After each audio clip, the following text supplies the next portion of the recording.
पिंपरी चिंचवडमध्ये येऊन आम्हाला कोणी शहाणपणा शिकवायची गरज नाही।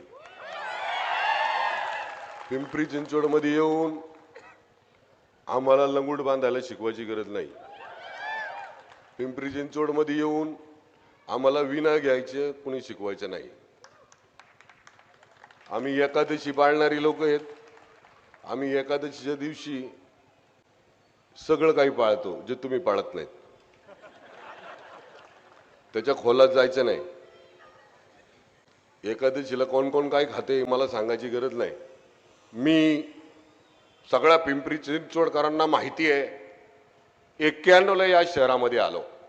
कशाला आला? कशाला आला? कोण ओळखत होतं? कोण ओळखत होतं 91 ला? तुमचे चुलते नसते तर तुम्हाला कुणीच ओळखत नव्हतं। 91 ला आला त्यावेळेस परिस्थिती काय होती? त्यावेळेचे फोटो आहेत, दाखवू का मी? दाखवू का? त्यावेळेस पासून आतापर्यंतची संपत्ती किती झाली विचारलं कधी पिंपरी चिंचवड मधल्या लोकांनी? विचारलं का?